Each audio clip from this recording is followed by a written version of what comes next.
Esto es Octobot Tech Talks, el podcast que transforma experiencias digitales en 30 minutos.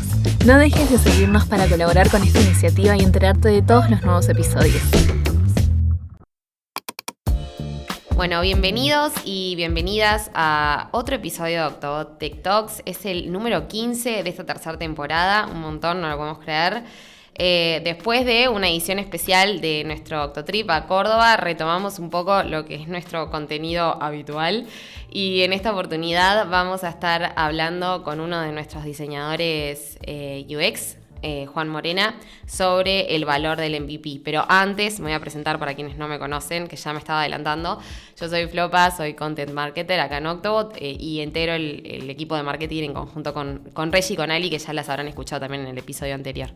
Así que bueno, cerrando eso y volviendo al tema que vamos a hablar, como les decía, vamos a estar hablando con Juan, diseñador UX, sobre el valor del MVP, que en realidad es producto mínimo viable, en el contexto del diseño de productos o servicios, que en realidad esta charla, Juan después nos va a contar un poco más, pero él en realidad surge un poco después de la Octosession que le brindó al equipo.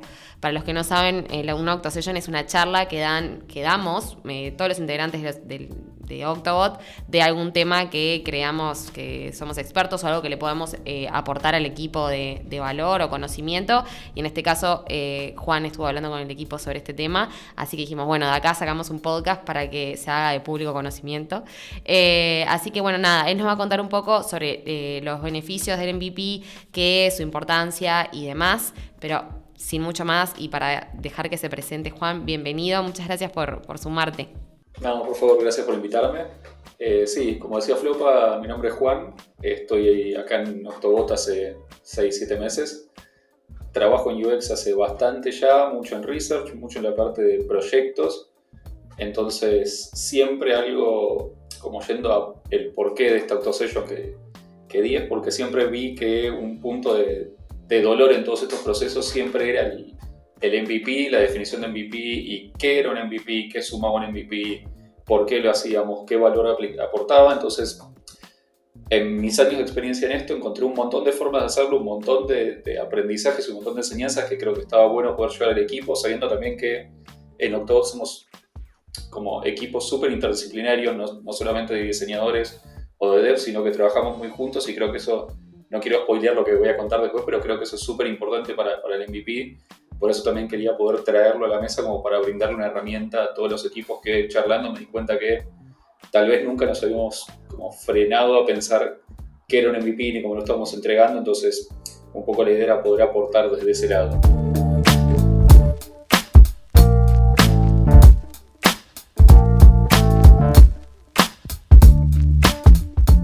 Me encanta, Juan. Perfecto, vamos a arrancar con las preguntas, si te parece bien, así no spoileamos mucho más, como decías vos, para ir en realidad a lo que es la raíz de todo, como así, tipo lenguaje básico como para Flo. ¿Cuál es el concepto de MVP? O sea, ¿qué es? Formalmente el MVP es lo que se llama un producto mínimo viable, viene del Minimum Viable Product en inglés, que, de nuevo, como la definición oficial, es la versión mínima de un producto que es funcional. Un poco la idea de un MVP es poder salir con, de nuevo, esta versión mínima y súper chiquita que permite que nosotros, sin arriesgarnos mucho, podamos empezar a medir un poco cómo los usuarios reciben este producto, si este producto realmente es viable. Se hace mucho el foco en la parte de viable, en la que el producto tiene una tarea que tiene que poder cumplir el usuario y se enfoca en que el usuario efectivamente pueda cumplir esa tarea. No sé si quedó claro, si sigo hablando, porque si arranco... No, está perfecto, todo Juan. lo que tenemos para charlar. No, está perfecto. O sea, yo después te iba a preguntar para qué sirve, pero bueno, ahí ya un poco también lo explicaste en simples palabras, así que creo que quedó, por lo menos, tipo el concepto más básico quedó claro, como para arrancar. Porque la siguiente pregunta es un poco relacionada a lo que mencionabas en la charla. Ya vamos a spoilear un poco lo que es la charla de la Octosession, que es muy importante la investigación previa antes de definir un MVP. Entonces, ¿qué tipos de fuentes o recursos vos crees que son importantes para llevar a cabo esta investigación previa? Perfecto. Ahí creo que algo importante que me faltó en la pregunta anterior es que ¿por qué hacemos este MVP? Porque necesito poder explicar bien el por qué para llegar a por qué también investigamos y qué miramos. La Dale. realidad es que el MVP es una herramienta para mitigar riesgos. Es así de simple. Poniéndolo como un ejemplo claro, imaginemos que nuestro cliente tiene una idea espectacular, pero que va a tardar 10 meses en hacerse. Entonces, un poco el MVP lo que viene a hacer es decir, che, no lo hagamos en 10 meses. Hagámoslo un poco más chico de lo que vos esperabas, hagámoslo en 2 meses y veamos si efectivamente esta idea que tenemos es validada por el mercado, sirve para los usuarios. Entonces ahí entramos un poco en la parte de investigación que hacemos como diseñadores. Yo en la parte de UX siempre lo que intento hacer es, primero obviamente el trabajo de UX de ponerme en el lugar del usuario y entender qué es lo que le está pasando, y por el otro lado es poder, valga la redundancia enorme, investigar. Hoy tenemos la suerte que todas las empresas de las referentes que todos miramos, Spotify, Netflix, Disney, todos los equipos de diseño les encanta compartir qué es lo que están haciendo. Además de eso tenemos muchísimos, no sé, papers académicos, carruseles de Instagram, de LinkedIn, que seguramente en cualquiera de esas redes nos cruzamos 10 millones de veces con carruseles con información, artículos de Medium. La realidad es que a los equipos de diseño nos encanta contar en qué estamos trabajando. Y cuando empezás a mirar, si bien tal vez no están respondiendo exactamente a la problemática que vos estás trabajando, cuentan experiencia de cómo fue trabajar algo similar o de lo que vos podés extrapolar a lo que estás trabajando. Entonces, ¿esto a qué nos ayuda? Primero, tener un marco teórico sobre el que nosotros vamos a poder trabajar dentro del MVP. Evita que nosotros tomemos tal vez decisiones o que nos vayamos por alguna tangente que ya fue explorada y que no sirve. Y también nos da como una herramienta extra para poder comunicarnos con los otros equipos, porque de nuevo, el MVP no es algo que defina ni el equipo de diseño, ni el equipo de producto, ni el equipo de desarrollo, idealmente. Después voy a contar un poquito qué pasa en la realidad. Pero en el día a día y en el ideal, lo que tendría que pasar es que sea una decisión horizontal entre todos los equipos involucrados, y diseño tiene que poder traer mucho de esta investigación para, digamos, apoyar lo que estamos trayendo sobre el recorte del MVP. Un poco como el MVP en su versión más real es agarrar el producto ideal y recortarlo. Nada, un poco la realidad es que nosotros como diseñadores tenemos que poder hacer un recorte informado de qué es lo que se está sacando del MVP, del producto ideal para llegar al MVP.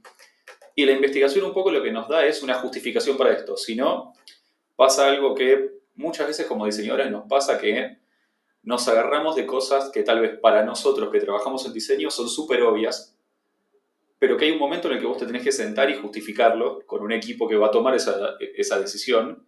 Y si nosotros no tenemos justificación, más allá de, che, pero esto es obvio, termina perdiendo peso en una priorización. Entonces yo recomiendo eso siempre, meterse en LinkedIn, en los blogs de diseño de las principales empresas que miramos siempre. Spotify tiene, Microsoft tiene, Netflix tiene, la realidad es que Apple también tiene, y siempre hay algo similar a lo que nosotros estamos atacando, a menos que sea una idea súper novedosa. Y ahí también entra como la viveza de cada diseñador de poder agarrar algo de un producto completamente distinto y traerlo hacia el nuestro.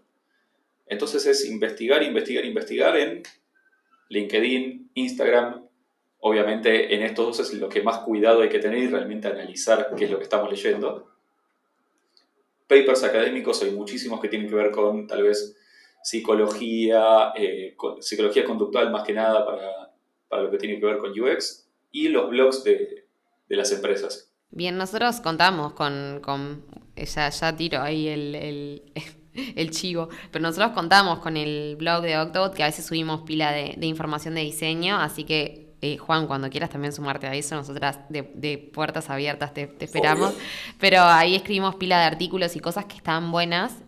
Obviamente que no es algo que solamente Octobot hace, hay un montón por todos lados, así que está bueno también. Sí, hay una realidad también que muchas veces por meternos en ese tipo de investigación nos olvidamos a veces del uno a uno con usuarios, que es como también una de las partes más clave de UX, que tal vez en esta etapa de plantear el recorte del MVP, el uno a uno pierde un poco de peso, sobre todo por el tiempo y que lleva, pero que siempre que tengamos la posibilidad de sentarnos con una persona y efectivamente preguntar, hablar y ver sus reacciones sobre un planteo que nosotros tenemos una idea, va a sumar muchísimo. Juan, y avanzando un poquito más como con el proceso, ¿no? Está esa parte como de investigación Y después como supongo yo que es como el lanzamiento del MVP, ¿no? O sea, por lo que voy entendiendo, una vez que lanzamos, yo también te escuchaba decir en la AutoSession que hay como una necesidad bastante importante de recopilar datos, como todo trabajo, ¿no? Y analizar métricas después de ese lanzamiento.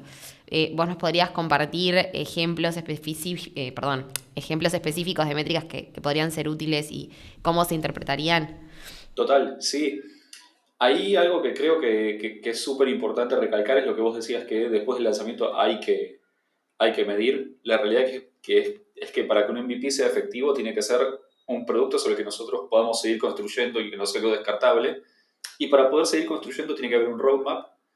Y ese roadmap es planteado desde el momento en el que se recorta el MVP, pero sin una validación real. Termina siendo mucho de, a mí me parece que tenemos que venir con esto. Las métricas lo que nos van a permitir es justamente desafiar o validar ese roadmap. Entonces, como para bajar un ejemplo claro de por qué son importantes las métricas, si nosotros salimos con un e-commerce y hacemos un análisis de qué está pasando con los usuarios dentro de ese e-commerce, que ahora voy a explicar cómo hacer ese análisis, que creo que es como lo más importante de esta parte, y nos damos cuenta que se caen en la etapa de checkout antes de llegar a convertir, nosotros tenemos que mirar nuestro roadmap y darnos cuenta que checkout tiene que tener una prioridad alta. Si nosotros vemos que checkout está planteado para dentro de 2 años empezar a mejorarlo, ahí es donde nosotros podemos agarrarnos de las métricas para poder desafiar y decir, che, no, checkout lo tenemos que tener ya porque las métricas que miro me están dando esto. Ahora, ¿cómo llegamos a esa conclusión de esto es lo que nosotros tenemos que atacar y priorizar? Hay dos universos, dejando de lado obviamente el uno a uno con usuarios, que de nuevo, súper importante, pero entendiendo como que hay veces que las necesidades nos plantean que tenemos que seguir rápido con algo que podamos mirar desde este lado sin reclutamiento, que muchas veces lo que pasa es que no tenemos como una estructura de reclutamiento de usuarios o un equipo de research específico para eso. Entonces hay herramientas que realmente puede agarrar cualquier persona, sea o no diseñador, porque esto lo importante es que puede agarrarlo cualquiera, que son como dos universos grandes. Por un lado, todo lo que tiene que ver con Analytics. Yo voy a hablar de Google Analytics, que es como el básico que usamos todos, pero hay un montón de herramientas analíticas más. Hay empresas que tienen sus herramientas propias. Y después, por el otro lado, lo que son herramientas más, tal vez sí orientadas a la parte de diseño o más visuales, que son Hotjar y Microsoft Clarity. Primero, antes que nada, Analytics, creo que lo conocen todos, pero para el que no lo conozca, es una herramienta que recopila datos duros de la web. Se pone un tracker dentro de tu sitio y lo que hace es devolverte X cantidad de usuarios estuvieron X cantidad de tiempo en tal página. Tus usuarios se componen de la siguiente forma: edad, sexo, ubicación geográfica, datos más de si entraron desde celular o desde computadora o desde tablet, qué resolución usan. Son por lo general datos demográficos más duros y que cuentan la mitad de la historia. ¿A qué me refiero con la mitad de la historia? Y retomando un poco esto que hablaba antes de un caso de un e-commerce que tiene pérdida en el checkout. Una de las herramientas que nos da Google Analytics es lo que se llama un funnel de conversión, que es un embudo. Es básicamente un análisis de qué pasa con los usuarios de punto A a punto B. En este caso nosotros podríamos ver, por ejemplo, usuarios que arrancan su viaje, su flujo dentro del sitio en el home y cuyo destino tiene que ser la conversión, la página de confirmación de compra. Entonces nosotros cuando miramos un funnel nos muestra, entraron 10 usuarios al home, el próximo paso es resultados de búsqueda, acá ya teníamos 7 usuarios, ficha de producto, seguíamos teniendo 7 usuarios, carga al carrito 6 usuarios y de golpe cuando llega a checkout vemos que de 6 usuarios bajamos a 1 usuario y un solo usuario llegó a convertir. En números muy grandes, ¿no? Por lo general son cosas como 10 millones de usuarios y perdimos 8 millones. Son porcentajes, pero que está bueno verlo como este embudo que se va achicando cada vez más hasta llegar a la conversión. Ahora, nosotros ahí vamos viendo una pérdida de 5 o 10% de usuarios en cada paso y de golpe perdemos 70% en un paso. Ok, ahí tenemos una alarma. ¿Qué está pasando en este sector? Analytics ahí, por eso digo que te cuenta la mitad de la historia, porque Analytics no hace un doble clic en decirte por qué estos usuarios se van. Simplemente te reporta, yo acá tenía 7, acá tengo 1. Fíjate vos qué pasa en el medio. Claro. Ahí es donde entra como la otra pata, que son Hotjar y Microsoft Clarity. Yo voy a hablar de Hotjar, que es el que más usé, pero Microsoft Clarity a diferencia además de todas las cosas que tiene, que es gratis, tiene lo mismo que Hotjar. Entonces, todo lo que yo cuente de Hotjar también aplica para Microsoft Clarity. Esto de nuevo son herramientas que vos instalás dentro de tu sitio. No quiero ponerme en lo técnico, pero a través de Google Tag Manager, que es bastante simple de manejar, y te da, resumido, como para no meterme súper en detalle de dar un tutorial de cómo se usa Hotjar, 4 tipos de reportes. El primero es un mapa de calor de clics, que el mapa de calor de clics es básicamente un screenshot de tu página y yendo de rojo a azul, siendo rojo el más caliente y azul el más frío, dónde hacen clic los usuarios. ¿Esto para qué nos sirve? Básicamente para entender, uno, obviamente dónde hacen clic los usuarios, y por el otro lado nos ayuda a entender si se termina de entender la página, si hay elementos que parecen ser algo pero no lo son, y al revés, si hay elementos que deberían ser algo y no lo parecen. Pasa mucho, por ejemplo, cuando ponemos un texto subrayado que el affordance que tenemos, que el affordance básicamente es cuando la forma se corresponde a la función. El affordance que nosotros tenemos de un subrayado es que es un vínculo. Entonces, si nosotros ponemos un texto subrayado que no llega a ningún lado, probablemente veamos clics sobre ese texto subrayado. Lo mismo si nosotros ponemos un botón que no tiene forma de botón, que no se reconoce como botón, probablemente no veamos clics sobre eso. Son ejemplos como muy burdos, pero sirve mucho para medir también cuando hay muchos elementos interactivos dentro de una web, ver qué es lo que más cliquean, ver dónde los usuarios se cansan. Junto con esto hay otro reporte que genera, que es también un mapa de calor, pero de movimiento de mouse. Entonces vos podés ver de nuevo, esto funciona como es un screenshot de un sitio particular que vos podés ver cómo se van moviendo los mouse. Arma un promedio de todos los usuarios. Esto también nos ayuda a ver cómo los usuarios leen la página, cómo la navegan. Y el tercero que te da de este universo de overlay sobre el screenshot es el scroll. Un mapa de calor en el que te muestra hasta dónde scrollean los usuarios. Después el cuarto que da, que es un poco distinto, son las grabaciones. Que, disclaimer, graba las sesiones de los usuarios para enmascarar todos los datos, entonces vos no ves obviamente lo que el usuario está tipeando.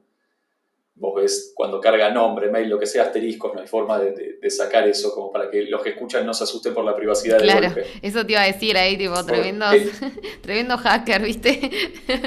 No, pero sí, está de más. Paréntesis ahí, perdón que me meta Juan, la otra vez vos nos habías mostrado ese mapita de colores a nosotras en marketing, Sí. y está muy bueno visualmente, aparte es bastante como accesible y entendible, o sea que no solamente se puede usar para esto, sino que para nada, otras cosas, digo, nosotras en marketing lo podemos llegar a usar también, por ejemplo. Sí, la realidad es que da herramientas súper interesantes para entender básicamente cómo es el comportamiento. Vos no tenés el dato duro como en Google de en esta página había 25.000 usuarios y en la siguiente hay 10, pero vos tenés ¿qué pasó dentro de esta página? ¿Por qué estos usuarios se fueron? Y vos podés ver las grabaciones en las que ves dónde cliquea, a qué página va, cómo se mueve dentro del flujo, y ahí es donde vos empezás a entender. Vuelvo al ejemplo que estaba hablando antes del checkout. Nosotros tenemos de Analytics que en el checkout perdimos, pongámosle, 70% de usuarios. Ok, cuando vamos a ver en Hotjar vemos que es una página súper larga y cuando miramos el scrollaron hasta la mitad, la gran mayoría, y después se bajaron. Cuando miramos las grabaciones vemos que completaron la mitad del formulario y cuando vieron que había 40 campos más dijeron no completo nada y me voy a comprar al otro lado. Ahí hay un punto súper importante del MVP que quiero recalcar, que es duro decirlo, pero sirve muchísimo para hablar con los equipos principalmente de negocios, que es que cuando nosotros hacemos una experiencia que es poco satisfactoria para el cliente, se van a ir para otro lado. La realidad es esa, ¿sí? Hay una feature super core, como de nuevo en este caso, un e-commerce, en el que el checkout no está bueno, bajándolo así bien a término que pueden entender todos, que no está bueno, que es un garrón de hacer, probablemente se vayan a otro lado, no van a volver dentro de 6 meses a ver si lo mejoramos. Por eso es importante también el input de UX para poder detectar estas cosas antes de que pasen. Obviamente las métricas estas nos van a poder dar un montón de cosas que tal vez no eran obvias o que quedaron fuera del MVP, y con estas métricas lo que nosotros vamos a poder hacer es, por un lado, validar las hipótesis que tenemos, porque probablemente las cosas que levanten las métricas son cosas que ya se hablaron y que están priorizadas, pero para algún momento en un roadmap, y esto lo que va a hacer es decir, che, estuvieron bien en plantear esto dentro del roadmap, o tal vez lo que va a decir es, esto que nosotros teníamos planteado poner dentro de 2 meses 100% de los recursos, no es un problema hoy. Claro. Simplemente es algo que nosotros queríamos mejorar. Entonces un poco las métricas son importantes para eso, porque nos permite construir y construir informados. La realidad es que como el objetivo grande del MVP y de todo lo que viene después es poder tomar decisiones informadas y de nuevo vuelvo a mitigar los riesgos. Se asegura que donde nosotros pongamos recursos es un lugar que efectivamente necesita esos recursos y que le va a brindar valor al usuario. Que eso es como una parte que creo que es muy clave, que a veces queda fuera de los MVP, que nos centramos mucho en que se pueda hacer, en que sea viable técnicamente, pero no le estamos dando un valor al usuario. Valor me refiero a, no sé, en un e-commerce que pueda llegar hasta el final y comprar y que esté contento con ese proceso de compra. Que no le pase o que el search funcione increíble, es el mejor buscador del mercado, pero cuando tocas comprar la página se cae. Ahí no le estamos brindando ningún valor, porque es todo como superfluo. Puedo hacer pasos intermedios re bien, pero no llega realmente a algo que le dé valor y se va a otro lado. Si quería comprar una heladera porque se está mudando, se le rompió la heladera, perdón que hablo de e-commerce mucho porque trabajé mucho en eso, pero si el usuario quería comprar una heladera porque se estaba mudando, le encanta tu marketplace, pero cuando llega a comprar la experiencia es mala, puede ser mala por un montón de cosas, por la diagramación, por cómo está programado, puede ser que a vos no te queda claro qué día te lo envían. Entonces vos, esa heladera que tenías que comprarte porque te estaba mudando, no es que vas a decir, bueno, espero dentro de 3 meses a ver si entraron y lo arreglaron, a ver si lo priorizaron. Claro. Vas a ir a la competencia a comprarlo. Sí, claro. Entonces es una pérdida de un usuario y la realidad es que muchas veces por este tipo de cosas que cuando se hablan así parecen como, bueno, es medio extremo, pero cuando vos bajás, te das cuenta tal vez que por querer hacer algo espectacular, que ahí entra también como la viveza al momento de poder definir el MVP y que lo que vos tengas definido para el MVP le dé valor a un usuario. Que es que tal vez vos, por querer hacer un producto perfecto, por querer hacer un producto muy chico, perdiste los usuarios porque no les dabas valor. Entonces, ¿cuál es como la respuesta natural? Vamos a agregarle cosas, vamos a hacer lo que sea espectacular. Y en esa pérdida como del balance entre el time to market y algo viable y útil, tardaste 6 meses en hacerlo y apareció un competidor y ya tuvo adopción de los usuarios. Claro. Entonces, capaz me estoy adelantando y respondiéndote 10 preguntas que No, tenías después. me respondiste unas cuantas, pero en realidad yo creo que no, está bueno, Juan, porque si una cosa engancha a la otra me parece perfecto. O sea, era eso, más que nada también tipo qué importancia tenía la satisfacción del usuario al final, ¿no? Porque claro, todo esto sí muy lindo para las empresas, pero después obviamente que consume, ¿de qué se beneficia con esto, ¿no? También de alguna manera. Así que creo que bien. Lo que ahí capaz que enganchándolo un poco con lo que me estabas contando, hay como también, creo yo, todo un trabajo ahí va con el cliente de parte de ustedes, que es en realidad un poco la siguiente pregunta, ¿no? Que tipo, ¿cómo abordás una situación en la que hay discrepancias entre lo que el cliente considera necesario y lo que vos ves como esencial para el éxito del MVP? Yo tenía acá anotado tipo que claro, o sea, los clientes pueden querer incluir todas las características del producto en el MVP y vos decirle no, por ahí no. No sé si nos puedes contar un poco eso, que me imagino que también debe ser un poco complejo, como en todas las áreas en realidad, a las que han pasado por acá he entrevistado, tipo esa relación cliente ustedes. Nada, si me puedes contar un poquito más. Sí, ahí hay como varias patas. La primera que creo que es súper importante y más la forma de trabajar que tenemos tan interdisciplinaria acá en Autobot, para tener un ejemplo bien claro, en el que tenemos equipo tal vez de producto, de delivery leads, de diseño y de desarrollo. La parte clave para poder llegar al cliente es estar alineados. No nos puede pasar nunca de llegar al cliente y que tenga desarrollo una visión, delivery otra visión y diseño otra visión. Claro. Algo que dije antes que creo que es como súper importante recalcar porque esto no pasa. Por lo general siempre terminamos viéndonos todos como enemigos y no está bueno eso, es que tiene que ser súper horizontal esta definición. No tiene que ser ni desarrollo que lo baja diciendo lo que llegamos a hacer es esto, ni diseño diciendo tenemos que hacer esto increíble, ni delivery diciendo tenemos que hacer esto porque tenemos 3 días. Después, obviamente, se ve después lo que pasa con el cliente, que es como la otra parte, pero creo que de base tiene que haber una comunicación constante entre todas las patas que van a trabajar en esto para entender, por un lado, los objetivos de cada equipo y por otro lado, la metodología de trabajo.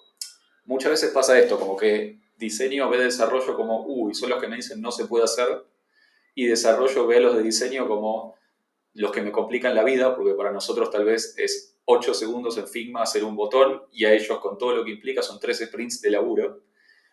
Entonces, es súper clave esta parte de estar comunicados constantemente.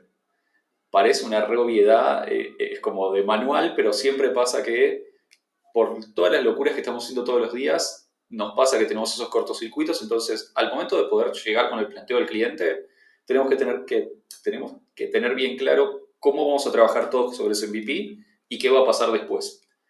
Para poder llegar a un cliente, yendo al caso que vos decís que hay una discrepancia, primero hay que escuchar lo que el cliente quiere para el producto y poder plantearle no solamente el MVP, sino qué va a pasar después. Contarle todo esto, mirá, vamos a salir con esto que nos va a permitir esto, que va a evitar que a vos te pase esto, y esto va a crecer de esta manera. Claro, lo que contabas recién un Y poco, ahí, ¿no? La sí, sinceridad de, si no estás haciendo esto y por capricho seguimos con esto, ponele, el usuario se te va a ir a la competencia. Tipo, el ejemplo que dabas recién. sí, 100% eso, y creo también que hay ahí como, esto es medio una asignatura pendiente que tenemos muchos diseñadores, que yo por las malas lo fui aprendiendo, que es que a veces hablamos muy en abstractos. Me pasó con clientes de ir y decirle, esto va a hacer buena la experiencia, esto va a hacer que el usuario esté más satisfecho, que la realidad es que por lo general, como estamos hablando con un cliente, lo que más le importa es poder cumplir sus objetivos. Entonces, vos cuando le hablas de felicidad o satisfacción del usuario, no le estás atacando nada de sus KPIs probablemente, porque por lo general son métricas, entre comillas, vanidosas o que son muy difíciles de medir y traducir a plata, que es lo que el cliente va a estar mirando al fin y al cabo, o porque el cliente realmente no las entiende. Y la realidad es que la culpa ahí no es del cliente, sino que muchas veces nosotros no podemos monetizar esas ideas. Entonces yo lo que siempre recomiendo es tener al menos una mínima idea de cuáles son los KPI del cliente. Si lo que va a mirar es permanencia en el sitio, si lo que va a mirar es conversión, y poder traducirle eso. Decirle, esto va a mejorar la experiencia del usuario, lo cual se va a traducir en tantas conversiones más, o al revés. Si nosotros no lo hacemos, podemos perder todas estas conversiones y tu conversión media me dijiste que es X, tenés tantos usuarios por mes, vas a estar perdiendo toda esta plata. Entonces creo que ahí como la parte para realmente poder vendérselo a un cliente es poder entender el idioma en el que está hablando. A veces te pasa con un cliente que entiende perfectamente el valor de la experiencia del usuario, pero hay muchos clientes que todavía no estuvieron expuestos a eso. Y es un trabajo constante de poder primero mostrarle el valor. Por un lado vos le mostrás el valor al usuario y por otro lado le estás mostrando el valor de tu trabajo a un cliente. Entonces es súper importante hablar el mismo idioma y a veces también nos pasa como diseñadores que hacemos sentir al cliente como tonto, entre comillas, de te estoy hablando en términos que vos no entendés y vos no los entendés y yo soy el experto. Y la realidad es que muchas veces nos enfocamos en empatizar con el usuario y en este caso el cliente es nuestro usuario y tenemos que Exacto. empatizar con él y entender qué es lo que espera escuchar. Claro. Es que bueno, eso es lo que les iba a decir, ¿no? O sea, justo en un episodio anterior que hicimos con Lu, también otra de tus compañeras de equipo de diseño, hablábamos eso, ¿no? El empatizar con a quien estoy escuchando. Y yo decía, y en este caso están escuchando a otra persona, o sea, capaz que en otra situación, no de cliente final, pero bueno, es el que al fin y al cabo está queriendo también trabajar con nosotros y nada, me parece, diseño me parece un mundo extraordinario, hasta lo que les decía otra vez a Lu, hasta para cómo interactuamos las personas en general, me parece maravilloso, hasta a veces creo que te da herramientas para eso. Y también un poco, Juan, ahí la última pregunta, que medio ya me la contestaste, pero era capaz que si querías agregar algo más, si pudieran recomendarle podrías recomendarle a equipos que estén a punto de definir o desarrollar un MVP, tipo en términos de lograr equilibrio entre la habilidad técnica y la satisfacción del usuario, ¿qué recomendaciones les darías como para arrancar, en realidad? Yo creo que de acá hay un montón de cosas que ya dijiste, pero no sé si querés hacer como un resumen, como un punteíto de cosas como para darle un cierre. Sí, la primera y más importante creo que es hablar entre el equipo, sentarse y entender cómo le va a trabajar cada uno. Por el otro lado, tener bien claro qué es lo que se le va a comunicar al cliente.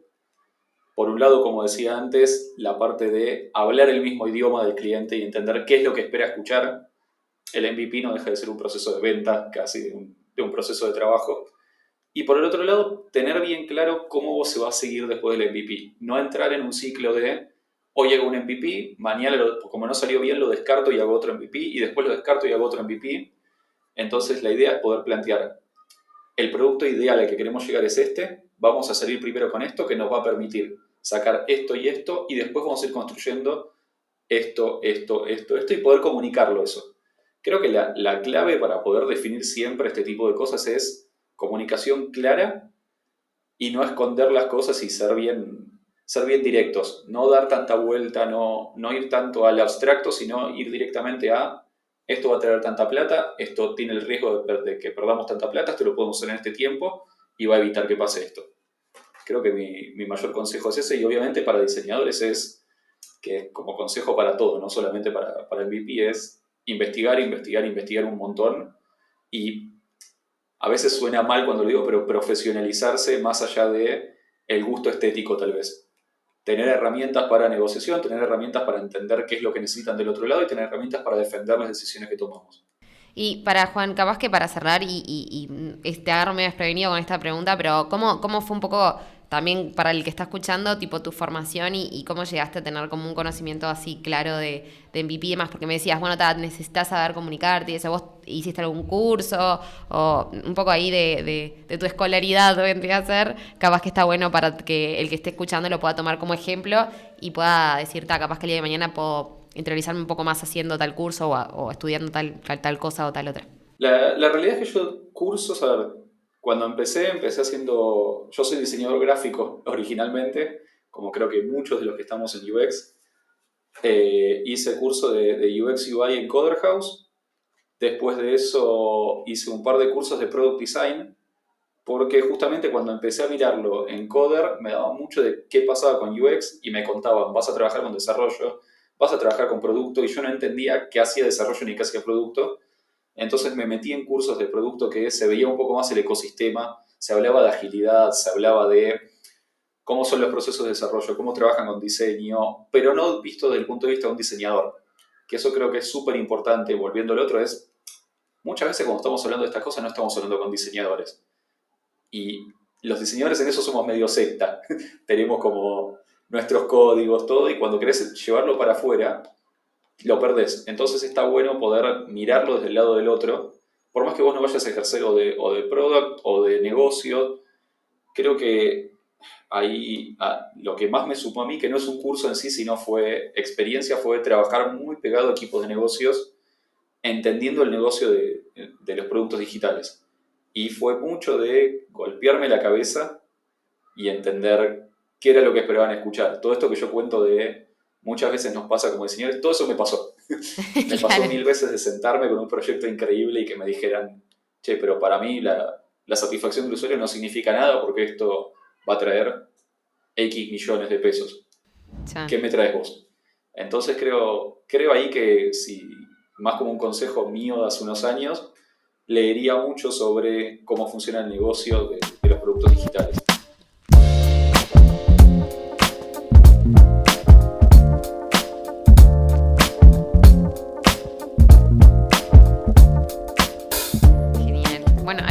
Ahí, no sé, Juan, la verdad que me voy con un montón de información, me voy sabiendo mucho más de MVP de lo que empecé escuchando este podcast, más allá de que había escuchado la Octosession. Juan, agradecerte obviamente el tiempo, el espacio, nada, el haber hablado así, se nota lo que decías recién, ¿no? El poder hablar, o sea, contar lo que vos sabés en lenguaje para todos y todas, porque la verdad que yo te entendí muy claro, los ejemplos que diste, la verdad que te agradezco mucho todo este conocimiento que nos aportaste, y bueno, esperamos verte también cuando quieras próximamente. Genial, muchas gracias. Muy bien. Bueno, y por acá vamos cerrando otro episodio de Tech Talks. Ya saben que nos pueden encontrar en todas las plataformas, en todas las redes sociales, que se van a decir a continuación. Pero sin mucho más, cerramos por acá y nos vemos en 2 semanas. Chau, chau. Gracias por escuchar este episodio de Octobot Tech Talks. No dejes de seguirnos aquí y también en nuestras redes. Somos Octobot Dev en Instagram y Twitter, y solo Octobot en YouTube y LinkedIn. Hasta la próxima.